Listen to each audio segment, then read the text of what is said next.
এই Bangladesh national building code হয়েছে, অতি সম্প্রতি এটা আইন হিসেবে একটা হয়েছে, অনুমোদন পেয়েছে। এবং এবং এই ভূমিকম্পের ফলে আমাদের কি সমস্যা এবং কিভাবে আমরা এই মোকাবিলা করতে পারি, শুধু প্রশ্নে কিভাবে আমরা পরিকল্পনা করতে পারি, এই বিষয়ে আমি আলোকপাত করার চেষ্টা করব।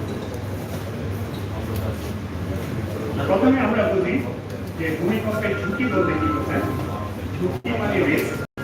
তো রিস্কের এখানে যেটা বলা হচ্ছে যে রিস্ক হচ্ছে যে কোনো একটা সম্ভাব্য ভূমিকম্প, প্রবাবল আর্থকোয়েক, এবং তার জন্য যে প্রবাবল লস অর্থাৎ প্রবাবল যে ক্ষয়ক্ষতি হতে পারে, জান এবং মালের যে ক্ষয়ক্ষতি হতে পারে সেটার একটা নিরূপণ করা। তো এই যে ক্ষতি, ভূমিকম্পের ক্ষতি, এটা কিসের উপর নির্ভর করে? এটা নির্ভর করে হ্যাজার্ডের উপর। হ্যাজার্ড এবং ভালনারেবিলিটি, এই দুটো হচ্ছে মেইন দুটো ফ্যাক্টর। হ্যাজার্ডটা আমরা বোঝার চেষ্টা করি। হ্যাজার্ড হচ্ছে যে আমার এখানে কি পরিমাণ ঝাঁকুনি হতে পারে, কি পরিমাণ ভূমিকম্পের ঝাঁকুনি হতে পারে, এটা হচ্ছে হ্যাজার্ড। এটাকে আমরা বলছি গ্রাউন্ড শেকিং ইন্টেন্সিটি। সেকেন্ড যেটা ইম্পর্টেন্ট ফ্যাক্টর সেটা হচ্ছে ভালনারেবিলিটি, অর্থাৎ আমাদের বিল্ডিং এর কন্ডিশন কেমন, আমাদের বিল্ডিং এর সহনশীল ক্ষমতা কেমন, এটা ভূমিকম্পে টিকে থাকবে নাকি এটা ক্ষয় হবে বা এটা কোলাপস করবে, সেই বিষয়টি হচ্ছে ভালনারেবিলিটি। এই সবই সমন্বয় হচ্ছে আমাদের লস। আমরা কয়েকটা ছবি দেখি, যে ছবির মাধ্যমে ভূমিকম্প হলে কি ধরনের ক্ষয়ক্ষতি হতে পারে সেটা আমরা একটু বোঝাই। ইটের যে বিল্ডিং গুলো আছে, ইটের যেখানে বিম কলাম নাই, সেই বাড়িগুলো আসলে ভূমিকম্পের জন্য দুর্বল, এবং এই ধরনের বিল্ডিং গুলো সবার আগে কিন্তু ভেঙে পড়ে এবং এখানে অনেক ক্ষয়ক্ষতি হয়ে থাকে। তো এগুলোকে আমরা বলছি ব্রিক মেসনরি বিল্ডিং, যেটা আমরা ভূমিকম্প প্রবণ, স্পেশালি সিলেটে তো নাই।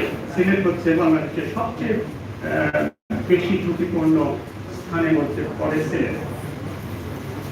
এখানে আমরা দেখতে পাচ্ছি, এই ছবিতে দেখতে পাচ্ছি যে এখানে যে আমরা যে বিম কলামের যে বিল্ডিংগুলো বানাই, অর্থাৎ কংক্রিটের যে বিল্ডিং বানাই, সেগুলো কিন্তু ক্ষতিগ্রস্ত হচ্ছে। আমরা যদি ঠিক মতো না বানাই তাহলে সেটারও অবস্থা ওই ব্রিক বিল্ডিং এর মতোই হতে পারে।